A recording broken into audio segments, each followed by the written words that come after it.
You're about to hear a message from the Advent series, The Different Gifts of Christmas, by Phil Brainerd. In this session, we'll learn about the gift that makes you really happy. We hope you enjoy it. When I grew up, our family had a cat, a Siamese cat. His name was Ting-a-ling. Tingy, as we called him, was a great cat. When you grow up with a cat, at some point you come to believe that almost all cats are great. You also get to know some of the idiosyncrasies of cats.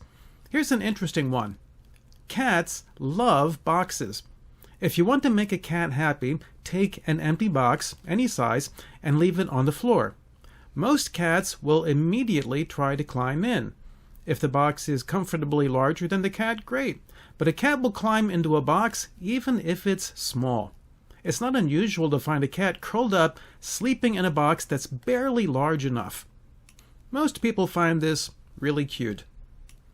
Some scientists have given a lot of thought as to why cats love boxes so much. Some scientists, it seems, have a lot of time on their hands. In the end, it's only speculation, and no one really knows why. We only know that if you want to make a cat really happy, just give it an empty box. We're in our Advent series, The Different Gifts of Christmas. Today we're talking about the gift that makes you really happy. Let's read about a time that such a gift came into the world. We're reading in Luke chapter 2 and starting in verse 8. And there were shepherds living out in the fields nearby, keeping watch over their flocks at night. An angel of the Lord appeared to them, and the glory of the Lord shone around them, and they were terrified. But the angel said to them, Do not be afraid. I bring you good news that will cause great joy for all the people. Today in the town of David a Savior has been born to you. He is the Messiah, the Lord. Look at that. I bring you good news that will cause great joy for all the people. Joy. Today we're celebrating the third Sunday of the Advent season. On this day, we light the Advent candle of joy. We think of joy on this day because the angels announced a message of good news that was intended to bring not just joy, but great joy. Let's ask a question here. It's been over 2,000 years since the birth of the Christ child. Let's think about the average resident of planet Earth. When they think about the birth of Christ, do they experience joy? Sadly, for the average person, I think the answer is no. If you're listening right now and the answer for you is no, let's ask a question. Would you like to experience joy? The kind of joy that the angels announced so long ago. Let's find out how you can experience that joy. Let's start with a simple definition. What is joy? Let's say that joy is when someone is very happy. How about some related thoughts? Lots of times when we think of joy, we think of phrases like leap for joy. You're so filled with happiness that you just have to jump. That sounds great. Now, I don't know about you, but I would get tired of jumping after a while. So this kind of joy is not a long-term kind of thing. Is there another kind of joy? Is there perhaps quiet joy? I think there is. For now, let's say that joy is when someone is very happy. It can put a big smile on your face. It can make you jump. It can make you take a deep breath and enjoy a quiet moment. So that's joy. Now that we know what we're all talking about, let's ask a question. When we think of joy, what do we normally think about? You know what I think most people think about? They think about riches, fame, and luxury. Ah, yes, to live in Hollywood, to have adoring fans cheer for you, to make more money than you know what to do with, to have anything a rational person would want. Now, that all sounds great, but there are two problems with that. First, it's not always what it's cracked up to be. You can ask Britney Spears. Ms. Spears was a child star who grew up into a very successful adult star. She has achieved plenty of riches, fame, and luxury. Sadly, Ms. Spears is a good example of what riches, fame, and luxury can do to you when they go wrong. Go to a web search engine like Google and type in her name. Then type in the word conservatorship and read for a while. Ms. Spears found her life out of control because of bouts with mental illness and various addictions. She was so out of control that family members had to petition to have control of her life taken away from her. She only recently won a legal battle to get control back. We wish her well, but as we said, she's a premier example of how riches, fame, and luxury can go wrong. Now, to be honest, there are lots of people who are successful who appear to be happy in their success. But that brings us to a second problem. Here it is. No matter how rich you are, sooner or later, it ends. One day, we all die. Being rich might allow you to purchase a larger tombstone than the next person, but that doesn't change your final state on this earth. One of the richest people who ever lived was very troubled by this. That would be the great King Solomon. Here's what he wrote about it. In the book of Ecclesiastes, chapter 1, starting right at the beginning. Meaningless, meaningless, says the teacher. Utterly meaningless. Everything is meaningless. Some translations say vanity. What do people gain from all their labors at which they toil under the sun? Generations come and generations go, but the earth remains forever. Solomon, as we said, was one of the richest people ever to live. He had it all. On the other hand, though, he saw how limited his life was. Rather than be happy, he became depressed. So when the average person thinks about joy, they think about riches, fame, and luxury. But those things are limited. They don't always bring happiness. And when they do, they don't bring it for long. Is there something more? Yes, there is. And that's what makes Christmas so wonderful. The world offers us limited happiness, but God offers us eternal joy. Let's read about it in Isaiah chapter 51 and verse 11. Those the Lord has rescued will return. They will enter Zion with singing. Everlasting joy will crown their heads. Gladness and joy will overtake them, and sorrow and sighing will flee away. Look at that. Everlasting joy. God offers people everlasting joy, eternal joy. Earlier we asked, how can we experience the joy that God offers? Well, here's how. Let's talk about the steps to enjoying joy. The steps to enjoying joy. The first step is to realize that God's joy is different. Let's go back to cats and boxes. As I said, some scientists have tried to figure out why cats like boxes so much. Here's one theory. The cat thinks that the box is a cave. For an animal, a cave is a great place to live. It's strong. It protects you from outside forces like bad weather and attackers. For cats, though, there's a problem. A box isn't a cave. For humans, this is pretty easy. If you put a picture of a box next to a picture of a cave, well, box, cave, box, cave. We have no trouble telling the difference. Cats, however, are not on the same level as humans. At least I hope not.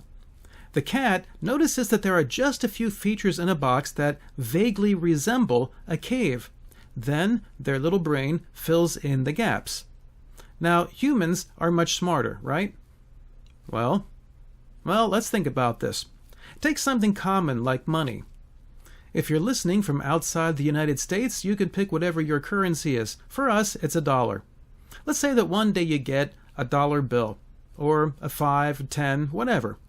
You find that you can buy something with it, something that makes you happy. An ice cream cone, a hamburger, whatever. Because it makes us happy, something goes off in our brains. If $1 makes us happy, then surely more dollars will make us more happy or happier. Joy, as we said, is when someone is really happy. So, we reason, lots of money leads to joy. Now, oftentimes this reasoning is subconscious. One way or the other, it leads us to something that we said earlier. Having riches isn't always what it's cracked up to be. Maybe money buys a little happiness, but maybe it buys something else. Maybe money makes us a target for criminals, or in extreme cases, we wind up like Britney Spears. And as we said earlier, all the money in the world won't make us live forever. So we need to understand that God's joy is different than the world's joy. The world is full of things that look like they will bring us joy, when in fact they're just a small fragment of the real thing. In fact, God's joy may appear at first to be the opposite of what you'd expect. Wow, how does that work? Well, let's read about it in James chapter 1 and verse 2. Consider it pure joy, my brothers and sisters, whenever you face trials of many kinds, because you know that the testing of your faith produces perseverance. Sometimes God gives us things that look at first to be painful and possibly illogical, but he tells us that there are benefits even in those things. Those things can bring joy. Let's think about an example. Imagine that you're asleep. You wake up and you see a man standing over you with a knife. Now that would be terrifying. But now imagine that you see other details. You're in an operating room. The man standing over you with the knife is a surgeon. It seems that you became very sick and passed out. You're fortunate that someone called an ambulance, and now a skilled surgeon, along with a whole team of experts, is going to repair the problem that made you sick. You thought at first that you were experiencing something painful and meaningless. As it turns out, there may be some pain, but the pain is caused by a caring professional who's going to leave you better off than you were before. That's how it is with God. He is the caring professional, if you will, who can use pain to bring about better things in our lives. Because of this, we can consider it joy when we have painful experiences. So the world is full of things that look like they will bring us joy, when in fact they're just a small fragment of the real thing. And sometimes they look like the opposite of what we'd expect. So what is the real thing? The real thing is God himself. Realizing that is the next step to enjoying joy. We read about that in Isaiah chapter 12 and verse 6. Shout aloud and sing for joy, people of Zion, for great is the Holy One of Israel among you. The greatest source of joy, real joy, is the Holy One of Israel. That is the one true God. And more than that, the one true God can be among you. That's why it's so important that Isaiah also recorded the following statement over in chapter 7 and verse 14 of his book. Therefore the Lord himself will give you a sign. The virgin will conceive and give birth to a son, and will call him Emmanuel.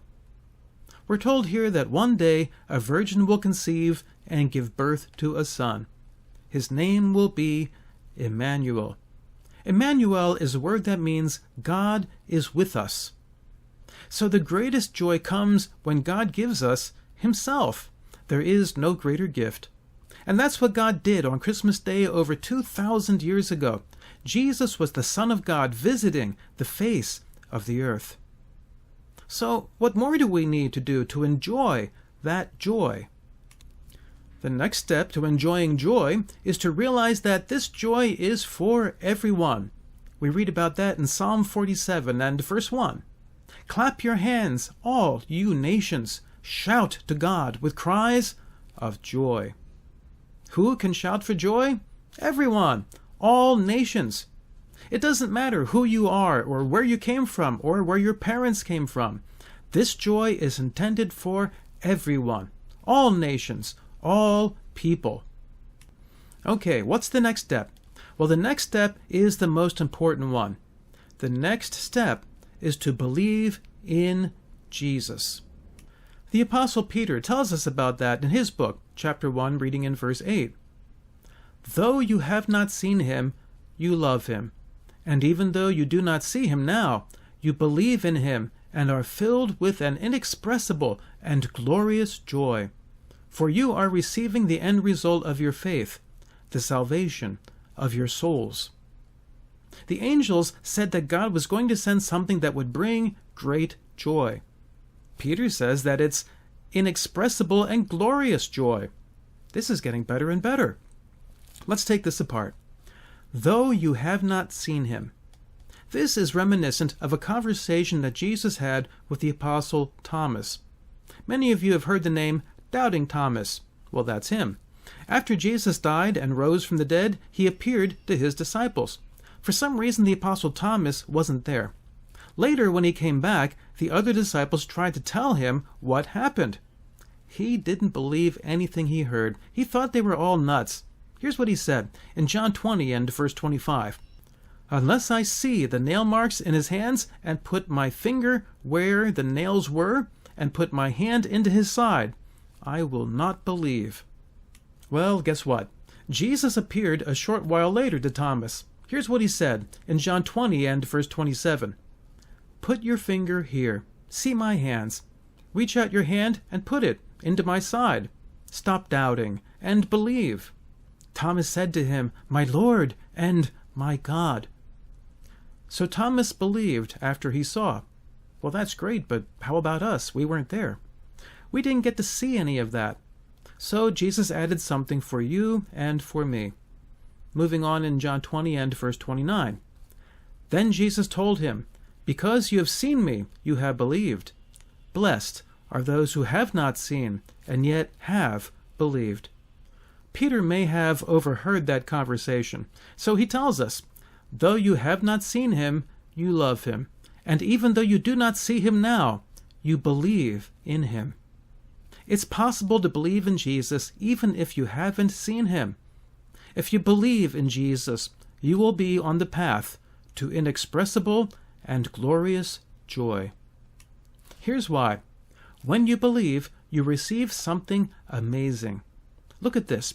For you are receiving the end result of your faith, the salvation of your souls. When you believe in Jesus, you receive the salvation of your soul.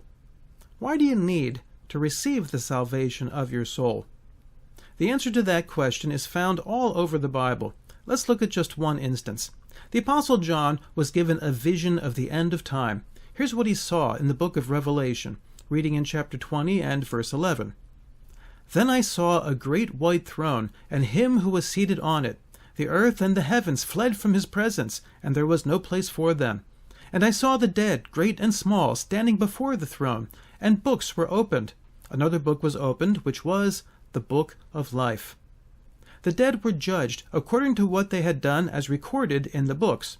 The sea gave up the dead that were in it, and death and Hades gave up the dead that were in them, and each person was judged according to what they had done. Then death and Hades were thrown into the lake of fire. The lake of fire is the second death. Anyone whose name was not found written in the book of life was thrown into the lake of fire. Now look at that. Anyone whose name was not found written in the book of life. You want to have your name written in the book of life.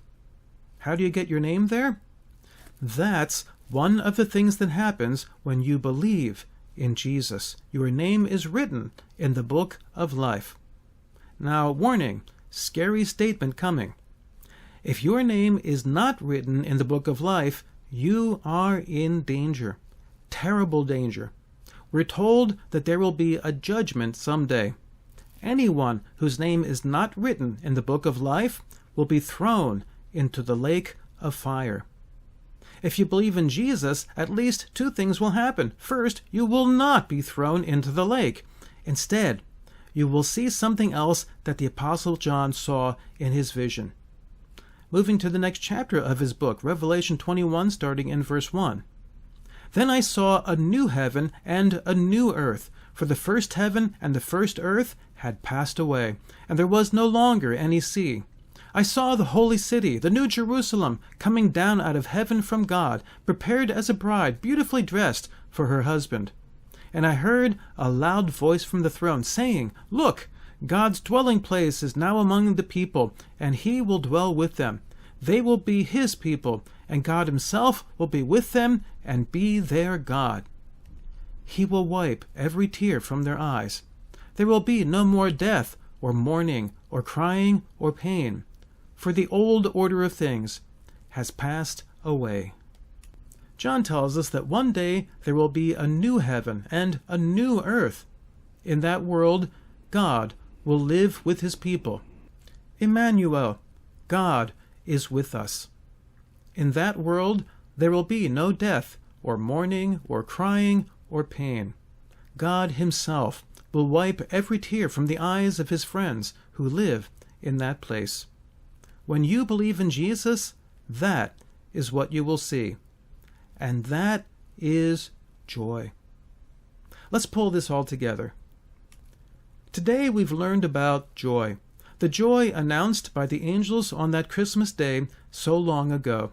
A joy not like any you can find on the earth. Not the joy of riches and fame and luxury. They're not what they're cracked up to be. And they don't last for long. This joy is different. This is eternal joy. This is the joy of knowing how to see the one true God walking in your life. This is a kind of joy that can carry you through painful events in your life. This is the joy of knowing that you're free from the final judgment. Instead, you will have a place secured for you in God's eternal kingdom. It's possible for us to experience the joy that the angels announced. The main thing that we all have to do is believe in Jesus. Would you talk with us? We'd love to tell you how to experience eternal joy. There will be some important information at the end of this recording. Sometimes people believed this a long time ago, but the vision has grown dim. Again, talk with us. We'd love for you to experience God's joy again. Once you understand God's joy, there's one more thing that you can do to enjoy it, and that's tell everyone. That's what Isaiah said in chapter 12 of his book, reading in verse 4. In that day you will say, "Give praise to the Lord, proclaim his name, make known among the nations what he has done, and proclaim that his name is exalted. Sing to the Lord, for he has done glorious things. Let this be known to all the world.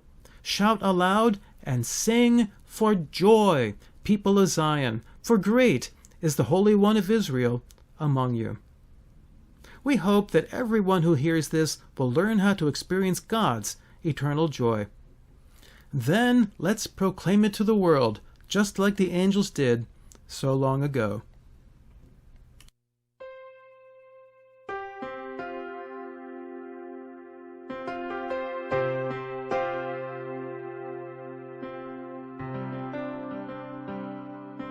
You just heard the message, "The Gift That Makes You Really Happy," by Phil Brainerd. If you want to learn more, come visit us. We're Trinity Church of Teaneck, New Jersey. Our website is trinityteaneck.org, or you can visit my site, philbrainerd.com. May the Lord richly bless you.